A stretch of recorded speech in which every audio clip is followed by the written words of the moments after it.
Bonjour à tous, bonjour à toutes. Me voilà aujourd'hui dans ma nouvelle chambre que je suis en train de repeindre. Nouvel espace vaste et lumineux, propre. Je viens vous parler aujourd'hui de troisième genre. Pourquoi je fais cette vidéo? Parce que j'ai observé une incompréhension de ce qui peut se passer au niveau physique dans notre société depuis la nuit des temps. Je vois monter de la colère, de la haine vis-à-vis d'une certaine frange de la population. Et je voulais revenir aux bases de, du genre. Parce qu'en Occident, dans notre société, on a appris depuis tout petit qu'il n'y aurait que deux genres, le genre masculin, le genre féminin. Et que tout ce qui sort de ça est monstrueux ou une erreur de la nature ou de la folie ou une mode. Et ça crée tellement de malentendus et de souffrances que je voulais faire cette vidéo aujourd'hui pour revenir à la base physiologique de notre société. Donc depuis la nuit des temps, il existe un pourcentage non négligeable qui s'élève, j'ai fait mes recherches tout simplement sur Google, hein, à 0,34% de personnes qui voient un genre assigné à la naissance et pour qui ça se passe autrement en grandissant. C'est-à-dire que pour 0,34% de la population, depuis la nuit des temps et pour toujours, donc ce qui signifie que ça ne changera pas, eh bien, il y aura une différence en grandissant. C'est-à-dire, je vous donne un exemple, je vais vous donner deux exemples parce que ça marche dans les deux sens. Vous imaginez un bébé qui naît avec un pénis que l'on va ranger, parce qu'il n'y a pas d'autre mot, dans la case des mâles, masculins, des garçons, à qui on va donner un prénom de garçon. Et puis, vers 10-12 ans, qu'est-ce qui se passe? Il y a des seins qui poussent. La pomme d'Adam ne vient pas. La voix, alors ça c'est pas vers 10-12, c'est plus tard, vers 16-17 ans, n'aura pas mué. La pilosité ne sera pas apparue. Voilà. Donc, qu'est-ce qu'on fait avec un petit garçon qui a des seins qui poussent? Voilà. Qui n'a pas de pomme d'Adam, qui ne mue pas et qui n'a pas de barbe. Ces enfants existent. Et inversement, vous prenez un bébé qui naît avec une vulve, un vagin et une vulve, on va ranger cet enfant dans la case fille, on va lui donner un prénom de fille, et puis, vers 10-12 ans, les règles n'apparaissent pas, les seins ne poussent pas, par contre, il y a une pomme d'Adam qui arrive, de la moustache, de la barbe, et une voix qui mue. Donc, en fait, pour 0,34% de la population, depuis la nuit des temps et pour toujours, il y aura, en grandissant, un décalage entre le haut et le bas. En fait, entre ce qui est dans le slip, ce qui a été annoncé, et ce qui se passe vraiment pour la personne. Donc on se dit 0,34%, oui, c'est des erreurs de la nature, enfin, j'ai déjà entendu ça. Mais je voulais vous remettre en situation de qu'est-ce que ça représente 0,34% de la population. Donc, sur 0,34%, on ne voit pas grand-chose, parce que c'est même pas une personne. Mais je vous donne comme exemple, vous prenez le Stade de France, les concerts, les spectacles, les événements sportifs. Stade de France, c'est 20 000 personnes. Donc 0,34% de la population, ça veut dire 3,4 personnes sur 1000. Ça veut dire 34 personnes sur 10 000. Donc le Stade de France, c'est 20 000. Vous multipliez par 2, ça fait 68 personnes.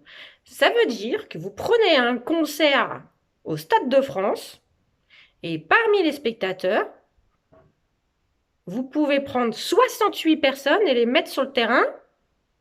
Vous pouvez vous dire que ces personnes-là ont enfin on appelle ça la transidentité, transgenre, ont un décalage entre ce qu'on voit à l'extérieur et ce qui se passe dans le slip. 68 personnes, ce n'est pas négligeable. Ces gens-là ne sont pas des monstres, ces gens-là ne sont pas des erreurs de la nature, ces gens-là n'ont rien demandé, ces gens-là ne travaillent pas une mode. Ils sont nés comme ça et ils ont grandi comme ça. Il faut qu'ils fassent avec. Donc, non, il n'y a pas que deux genres dans la nature. Voilà. Je pourrais vous dire, il y en a 3, il y en a 4. Pour moi, il y a autant de façons de fonctionner que de personnes, quoi. Donc, vous n'allez pas dire à 68 personnes au Stade de France qu'elles sont des monstres, qu'elles sont des erreurs de la nature. Elles n'ont rien demandé, ces personnes-là. Elles font pas des caprices. Donc il faut revoir cette idée. Non, il n'y a pas que deux genres sur Terre. Ça, c'est, je pense que ça devrait être mentionné quelque part dans les manuels scolaires. Parce qu'à partir de là, ils vont pas passer leur vie à se cacher ou à vivre en souffrance parce qu'on les prend pour des tordus. Ce ne sont pas des tordus au départ. Ils sont nés comme ça. Ils n'ont rien demandé. Ils sont pas là pour faire le show. D'accord? Donc ensuite, qu'est-ce qu'on fait avec cette particularité entre ce qu'on voit à l'extérieur et ce qui se passe dans le slip? Donc déjà, je voulais rappeler qu'on ne dit plus... alors, allons-y doucement. Très doucement. Donc, quand on est une personne transgenre, ok, on a plusieurs possibilités qui s'offrent à nous. Soit on s'accepte complètement. Enfin, c'est comme si moi, avec mon 105E là, j'avais un pénis dans le slibard, ce qui, entre parenthèses, ne vous regarde pas. C'est pour ça qu'on ne dit plus transsexuel, parce qu'on n'est pas obligé de changer quoi que ce soit dans le slip. Hein. Transgenre. Et ben, on peut s'accepter comme ça en disant ok, je suis une personne transgenre, je ne change rien, je ne touche rien, je laisse la nature être comme elle est et je trouve des personnes qui peuvent m'accepter comme je suis. Ok. La plupart des personnes transgenres vivent comme ça. Après, il y a la possibilité de prendre des hormones pour harmoniser le haut et le bas et pour pouvoir changer sur les papiers administratifs de genre. Par exemple, un petit garçon qui naît avec le pénis et qui devient en apparence une femme peut choisir, c'est la deuxième option, de prendre des hormones pour accentuer pour entrer de plein pied dans la féminité apparente. Ce qui se passe dans son slip, on s'en fiche, ça le regarde, et changer de son prénom, et changer son genre à la mairie. Ça, c'est une deuxième possibilité. Vous voyez déjà que c'est pas rigolo. Les gens font pas ça pour le plaisir, parce que je pense pas que c'est un plaisir de prendre des hormones tous les jours et de voir son apparence se modifier au point de bouleverser son entourage. C'est pas rigolo, ok? C'est pas fun, c'est pas à la mode. C'est difficile à vivre. Donc j'aimerais un peu plus de bienveillance vis-à-vis de ces parcours de vie. Et la troisième option, qui est la plus aboutie, et la plus douloureuse, la plus difficile à mettre en œuvre, c'est l'opération. Hormones et ou opération. Et alors là, la personne, elle change de sexe, carrément. Mais pourquoi on ne dit plus les personnes, on ne dit plus les transsexuels? Pourquoi? Parce qu'il y a beaucoup de personnes qui ne vont pas jusqu'à l'opération, qui s'arrêtent aux hormones ou qui commencent aucune transition particulière et qui s'acceptent pleinement avec ce décalage. Voilà pourquoi on ne dit plus, et il ne faut plus le dire, il ne faut pas le dire, parce que vous n'avez pas à savoir si la personne elle a été opérée, qu'est-ce qu'elle a dans le slip, cela ne vous regarde pas, cela ne nous regarde pas.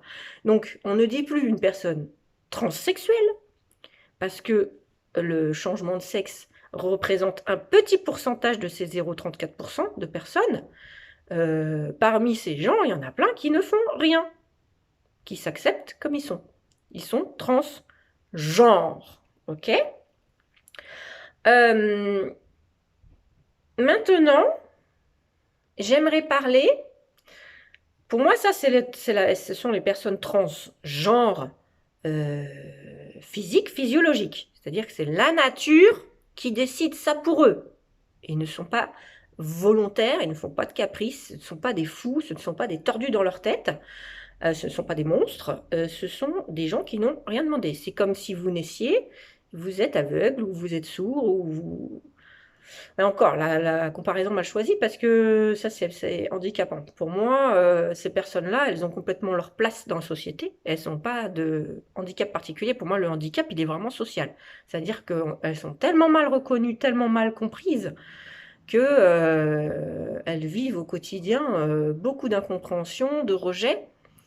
Et de mépris. Donc c'est pour ça aussi que je fais cette vidéo, parce que je supporte pas que des gens qui n'ont rien demandé soient montrés du doigt, stigmatisés et soient mis en souffrance en fait, alors que au départ, c'est des choses qui sont absolument naturelles. 0,34%, ce n'est pas négligeable. C'est pas une personne sur 300 milliards dans l'univers. Là, on pourrait dire, bon, c'est une erreur. Mais 0,34%, ce n'est pas une erreur de la nature, c'est structurel, quoi. Ça fait partie du système. Voilà. Donc, au-delà de ça, il y a des personnes qui se revendiquent transgenres en s'appuyant sur des codes qui sont purement extérieurs. Des gens qui se disent oui, des petits garçons qui en grandissant disent moi je me sens femme parce que je mets des robes et je me maquille. Ou des petites filles qui se disent en grandissant moi je me sens homme parce que je mets pas de robe et que je me maquille pas. Alors là on entre dans autre chose. Parce que moi je suis une femme, je suis pas une femme transgenre, je suis une femme alignée depuis ma naissance avec ce que j'ai dans le slip et mon apparence extérieure. C'est pas pour autant que je me maquille et que je mets des robes tous les jours. Donc là, on entre dans le code sociétal. Et je vous rappelle qu'il y a des sociétés de par le monde où les hommes portent des robes, des jupes, et où les hommes se maquillent, portent des bijoux. Vous allez en Afrique, dans les tribus, les hommes portent des bijoux, ils sont maquillés, et ils peuvent porter des robes, des djellabas aussi. Donc ça, c'est purement arbitraire.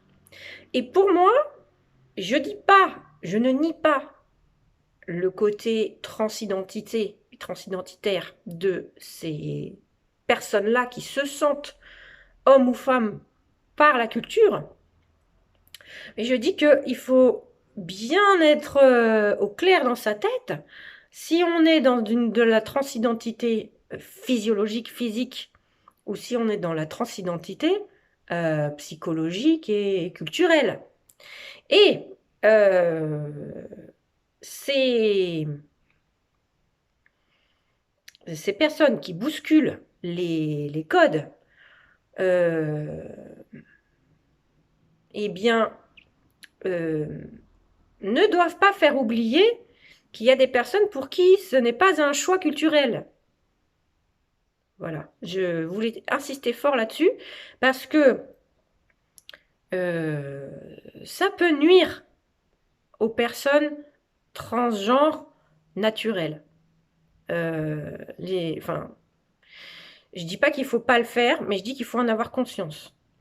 Il y a des gens qui savent pas du tout ce que je vous raconte, qui ne connaissent rien de rien de rien à tout ça, et qui sont convaincus que les personnes transgenres sont des fous, sont des tordus, sont des gens qui font des caprices et qui se font remarquer en faisant n'importe quoi. Alors, effectivement, si on reste sur des gens qui n'ont pas ce décalage entre l'extérieur et l'intérieur, et pour qui c'est complètement psychologique, ça peut être difficile à comprendre. C'est pour ça que je voulais revenir à la base de la transidentité, à savoir ce décalage en grandissant vers l'adolescence, la préadolescence et l'adolescence, où vraiment, quand on regarde la personne de l'extérieur, on voit une fille et dans son slip, il y a un pénis. Mais ça, on ne le sait pas et on n'a pas à le savoir. Ou inversement, on voit une personne de l'extérieur, on voit un homme, il a une barbe, etc., etc. Et dans le slip, il a un vagin, une vulve. Donc,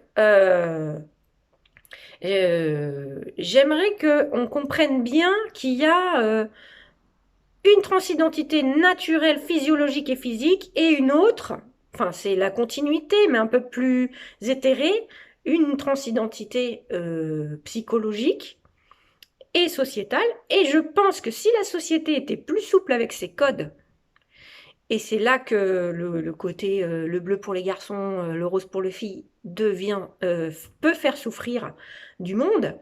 Quand les codes se cristallisent et deviennent trop rigides, les gens ne sont pas à l'aise à l'intérieur de ces codes-là. C'est-à-dire que moi, en tant que femme, par moment, je me sens en décalage parce que je me maquille pas, parce que je mets pas de parfum, je mets pas de bijoux. Même moi, euh, par moment, je me sens pas assez féminine. Et je me dis, vous voyez l'expression garçon manqué. Donc c'est déjà moi, je me sens pas toujours à l'aise avec ça. Alors que j'ai pas ce problème de transidentité. Alors je me mets à la place de personnes qui vivent avec ce décalage. Et je pense que la société devrait assouplir ses codes et accepter que les gens puissent s'exprimer au niveau des vêtements et tout ça, de leur euh, apparence, plus librement. Et bien se rappeler qu'on n'a pas à savoir ce qu'il y a dans le slip. Donc, rester à sa place, en fait, quand on rencontre une personne, de ne pas être intrusif, de respecter l'intimité de la personne et pas poser des questions très dérangeantes pour la personne. Voilà.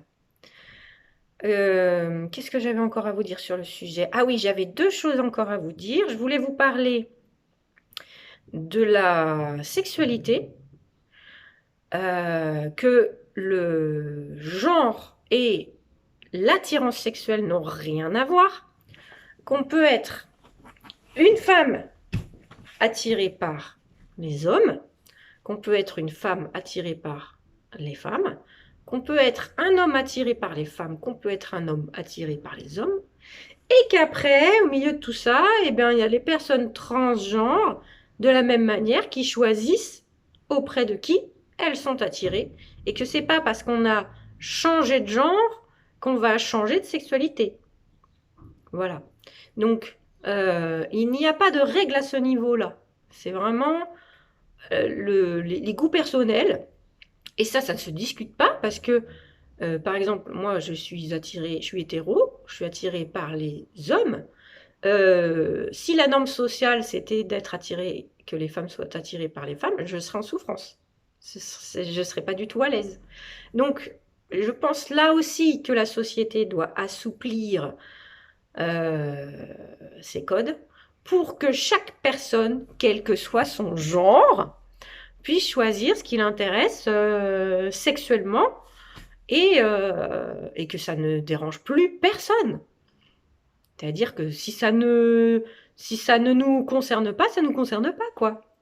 Il n'y a pas, il y a pas à juger les goûts des autres. C'est comme si vous alliez au restaurant et que vous critiquiez la personne qui est assise à la table d'à côté parce qu'elle mange un plat que vous n'aimez pas. Donc je pense que là, il va falloir assouplir, élargir, mais ça vient doucement. Il y a encore des réticences, mais elles vont sauter parce que de toute façon, ça ne changera pas. C'est comme ça depuis la nuit des temps. Il n'y a pas plus de personnes homosexuelles aujourd'hui qu'avant, sauf qu'avant, bah, elles se cachaient parce qu'elles risquaient le bûcher, parce qu'elles risquaient le camp de concentration. Je veux dire, en 39-45, on a envoyé au camp des milliers de personnes parce qu'elles étaient homosexuelles. Donc ça ne doit plus arriver. On ne doit plus être mis en danger parce que on n'est pas dans l'hétérosexualité, par exemple. Voilà, donc ça s'ouvre. Et je voulais terminer avec la question des drag queens. Parce qu'on me dit, oui, les personnes transgenres, bah oui, les drag queens. Alors attention, les drag queens sont des hommes qui se déguisent en femmes. Mais encore, j'aime pas trop ce terme parce que moi je suis une femme, je m'habille pas comme ça. Hein. Qui font du spectacle en fait, qui vont mettre des perruques, du maquillage, des bijoux, des robes à paillettes et qui vont chanter, danser, faire le show sur scène. Ce sont des artistes. Les drag queens, dans la journée, peuvent être en jogging lambda et vous voyez absolument pas que ce sont des drag queens le soir. Et de la même manière, un homme qui fait du drag queen n'est pas forcément homosexuel. Il peut avoir une femme et des enfants la journée et le soir faire son spectacle parce que ça l'éclate. Et une drag queen, on dit une drag queen, n'est pas forcément une personne transgenre. Voilà. Donc je voulais qu'on fasse bien la différence parce que c'est pas parce qu'on met des robes à paillettes et qu'on va chanter sur scène avec du rouge à lèvres comme ça qu'on est une personne transgenre, qu'on est homo. Pas du tout. C'est du spectacle. C'est temporaire. C'est comme un acteur ou un chanteur qui va monter sur scène tous les soirs. Voilà. C'est un costume de scène. Donc, je voulais finir avec ça parce que je trouve ça fun. J'aime beaucoup cet univers. Je trouve que ils font vraiment avancer la mode, quoi. Franchement, ils poussent les. Même moi qui suis pas du tout féminine, j'aime pas me maquiller, je supporte pas. En fait, sur ma peau et les odeurs, parce que comme je suis très sensible du nez et très sensible du toucher, ça m'est insupportable. Je peux le faire une soirée, exceptionnellement, me maquiller, bon, mais tous les jours, je ne pourrais pas. Je ne le souhaite pas. Eh ben, je regarde les spectacles de drag queen. C'est ma fille qui m'a initiée à ça. Et ben, je trouve ça extraordinaire. Voilà. Au niveau du show, au niveau de la beauté corporelle, pour moi, ce sont des œuvres d'art vivantes, quoi. C'est une performance, en fait. C'est entre le cirque, le théâtre. Je trouve que c'est à la croisée de plein de choses. Donc, je voulais finir avec ça pour bien rappeler que une personne transgenre, c'est pas forcément, on va pas finir forcément drag queen, et qu'on peut être soi-même avec son genre, on peut l'emmener où on veut. C'est-à-dire que moi, vous ne me verrez pas avec des bijoux. Est-ce que ça fait de moi une non-femme? Non. C'est pas parce que je me maquille pas, que je mets pas de bijoux, que je me parfume pas. C'est pas ça qui va faire de moi un homme, on est bien d'accord. Donc c'est tout ça pour vous dire que c'est complètement social et culturel et que c'est important en 2023, aujourd'hui, d'avoir ce regard sur notre société et de se rappeler qu'est-ce qui relève de la nature et qu'est-ce qui relève de la culture. Voilà. Et je voulais rendre hommage aux 0,34% de la population qui voit un décalage apparaître vers 8-12 ans. En plus, c'est des âges où on est en pleine construction et j'aimerais que ces personnes-là soient reconnus le plus tôt possible, qu'on apprenne à l'école que ces gens existent, qu'ils ne sont ni des monstres, ni des erreurs de la nature, ni des fous, et que leur présence dans la société soit simplifiée et facilitée. Voilà, j'aimerais terminer là-dessus. Que ces personnes n'aient plus besoin de se cacher et que ne soient plus perçues comme des bêtes de foire et qu'on ne vienne pas leur poser des questions indiscrètes. Voilà, ça les regarde. Si elles veulent prendre des hormones, très bien. Si elles veulent se faire opérer, très bien. Si elles veulent ne rien faire et juste peut-être changer de prénom et basta, et ben très bien. Voilà, très bien. En tout cas, mon soutien inconditionnel à ces 0,34%. 0,34%, ce n'est pas rien, c'est 68 personnes sur le Stade de France. 68 personnes, ce n'est pas rien. Voilà. Donc la prochaine fois que vous allez au concert, que vous allez en festival ou dans des grandes salles de spectacle, pensez à ces gens, faites votre calcul vite fait et dites-vous, dans la salle, il y a forcément de 50 à 100 personnes là qui sont concernées par cette difficulté de vie, par ce challenge. Voilà. Et j'ai terminé. Je suis contente, j'ai mis du temps à faire cette vidéo. Ça fait des mois que je ne vous ai pas fait de vidéo. Et celle-là, c'est la troisième fois que je la tourne. Mais il y avait toujours des choses qui manquaient ou dans mon langage, j'en arrivais à... Parce que je marche sur des œufs, hein. C'est vraiment un sujet où je veux choquer personne, où je veux malmener personne. Et je me rendais compte dans les vidéos d'avant que par moments, j'étais limite dans le jugement ou dans la maltraitance sans m'en rendre compte. Et c'est le fait d'en parler à d'autres personnes qui m'a fait réaliser qu'il y a des choses que je ne pouvais pas mettre en ligne. Et je vous dis, ça fait au moins 6 mois, 6-8 mois que je réfléchis à cette vidéo et c'est la troisième que je tourne. Et là, j'en suis contente. Donc, je vais la mettre en ligne. Voilà. Et bien, quel que soit votre genre et quel que soit votre parcours de vie, vous avez tout mon soutien et tout mon amour. Merci beaucoup pour votre écoute. Je vous souhaite une excellente journée et à bientôt.